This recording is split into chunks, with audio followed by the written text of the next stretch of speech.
Good evening, everyone. It's truly an honor tonight to be able to introduce our next guest speaker to you, Wagner's graduating class of 2014, whose words and achievements will hopefully inspire you and commemorate this milestone in your lives. Elana Simon faced adversity at the early age of 12 when she was diagnosed with Fibrolamellar hepatocellular carcinoma, a rare form of liver cancer that affects women under 35. With a 32% survival rate, Elana was fortunate enough to survive the disease, but it changed the course of her life forever.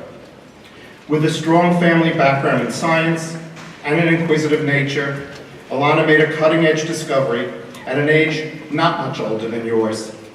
As part of a high school internship, she had the idea to genetically sequence her type of cancer.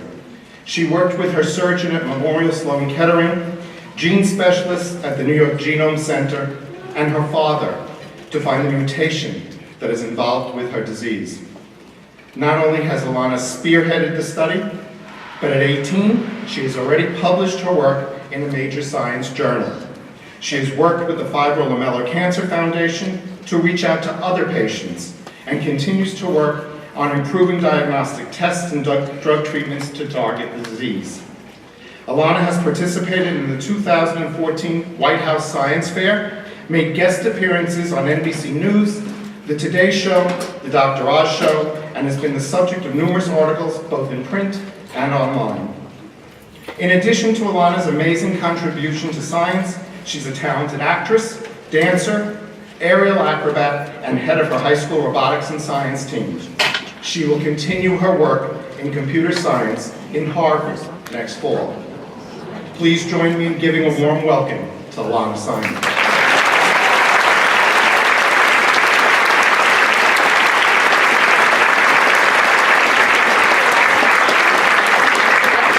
Thank you so much for those kind words, and thank you to all the speakers before me who were fantastic.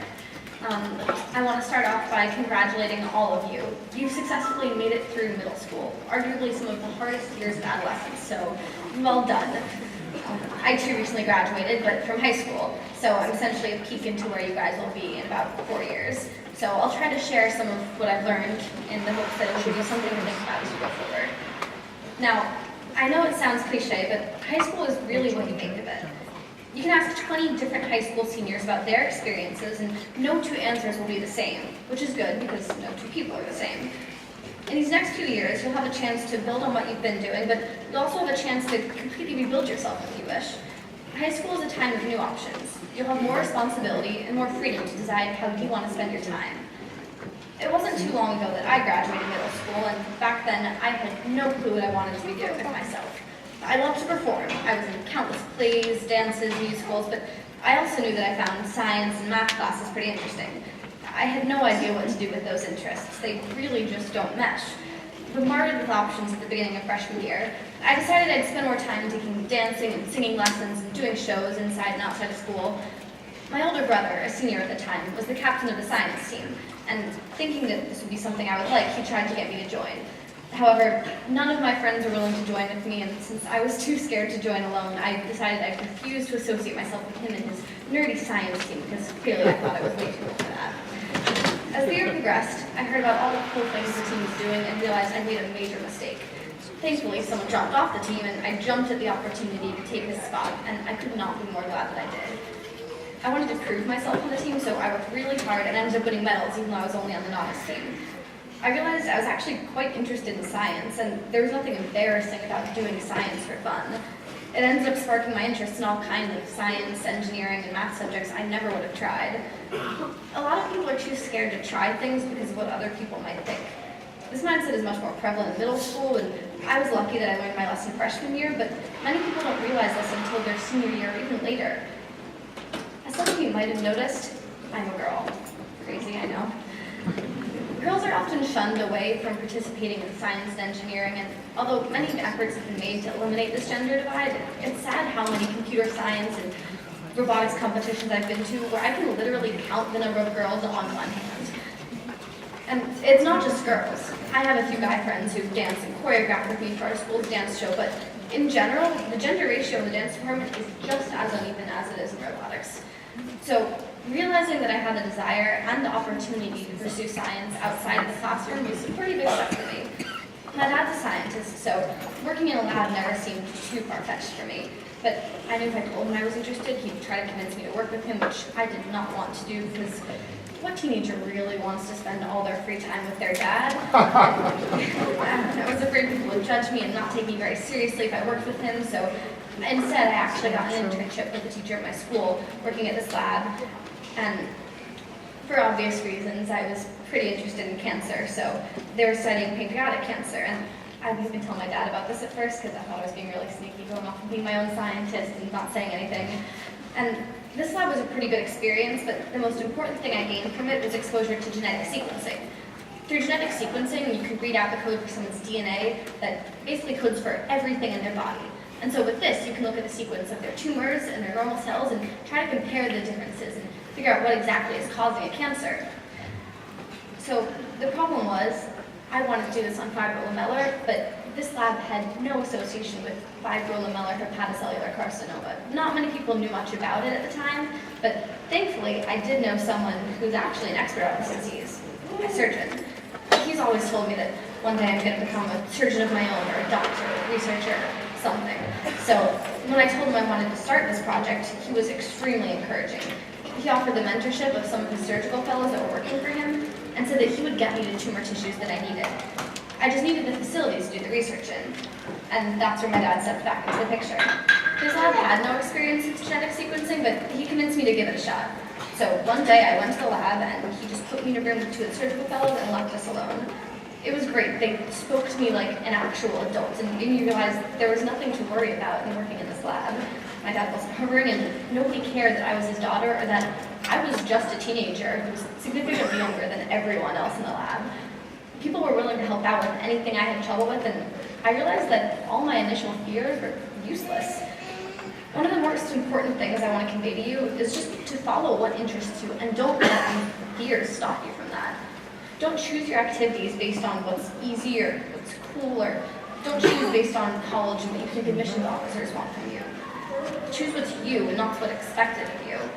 So many people go into high school thinking that it's just a stepping stone, a test to get them into college, but that's not the right mindset. I have a lot of friends who would just sign up for activities that they seem would look good on a transcript and make them seem like a really good student, but they ultimately regretted these choices. Another reason I was nervous to work at my dad's lab is because I thought, people and teachers would look down upon it, but no one cares about that. It was just more interesting that I was so dedicated to this cancer and this research, and what matters now is all the great progress that's been made on the disease. High school is really the time to experiment and to try new things. Now is the time to figure out what you like, and then just do it. Even if you have no idea what it is you want to do, or you think something sounds stupid, just follow what intrigues you. We're all so lucky in that we live in New York. So whatever you're interested in, there's probably somewhere in the city where you can pursue it. Most people don't know this, but there's this hidden community of talented, eclectic, amazing circus performers that reside in the city because New York just fosters interesting communities like that. Upon discovering this, I signed up for classes and fell deeply in love with circus. And no, I'm not talking about clowning or juggling, although people do that too, but aerial acrobatics, the kind of gymnastics-y stuff you'd see in Cirque du Soleil. And thanks to the city, I've learned, performed, and discovered my passion or obsession with this art form. It may not be an extracurricular I'd expect of a kid who just wants to fit in, or the way I once thought people were supposed to do, nor is it the best way to pad your resume for college, unless, of course, you plan to attend clown college, which I have many friends who do and love it. But it's something I love, and it's something that makes me unique, and it's made these past 2 years last. I really don't know what I could have done without it. All these things that make you different, make you special. A big fear for people in middle school and life is being different, being weird, not fitting in. When I was in 6th grade, while all my friends were in class together, hanging out and enjoying the springtime, I was stuck alone and in pain in a hospital bed. Something was clearly different. The entire experience was, as one might imagine, painful, scary, unenjoyable. When I finally got out of the hospital and was learning to walk again, literally, I just wanted to forget the whole experience and put it all behind me. I was lucky. I had survived, and I was ready to go on and go back to being who I was. I didn't want to forever be the cancer kid. The only problem was I had this giant scar that swept across my entire torso, which made it pretty hard to forget anything. I bought out the local drugstores all of their scar removal tape, and I would just pile it on daily, this futile attempt to make the scar fade and make my body resemble that of a normal preteen girl. Whenever people see my scar and ask what it is, as soon as they hear the word cancer, they put on the classic pity face and start treating me differently, which I know is a result of good intentions, but I used to hate it. I just felt weird, so as a coping mechanism, I used to tell people it was a shark bite because it really does look like one. I had this whole intricate story that required more details and nuances every time I told it. It was quite fun, but it just was not true. Over time, I started realizing that the scar and this experience were not going to go away. I went to the summer camp where I met other kids who'd survived cancer, and these kids would actually compare their hospital stories and scars, which I thought was totally taboo at the time. They were proud of what they had gone through. I thought looking different and having weird imperfections were something to be embarrassed about, but there really is no reason to be. Now I always say that my scar is like my own version of Harry Potter's lightning bolt, the sign that I face death and kicks butt. Everyone has their own insecurities, whether they're due to your appearance or whatever weird interests you have. And you're going to have many options in high school to be unique, and you can only take advantage of them if you stop trying to fit into some imaginary mold of how kids are supposed to act. Who cares if you're the only girl in a room with computer programmers, or the only kid in a lab full of adults, or the only one at a beach who's accessorized their bathing suit with a giant scar? Just never let these differences stop you from pursuing the things that interest you. These things that make you different are what help you realize who you're going to become. I eventually learned to embrace all my weird quirks and insecurities through exploring. I had a pretty unique and exciting, awesome high school experience that hopefully has prepared me for the years to come. So, I hope you find some of my comments useful as you go on forth into high school, and again, congratulations and good luck.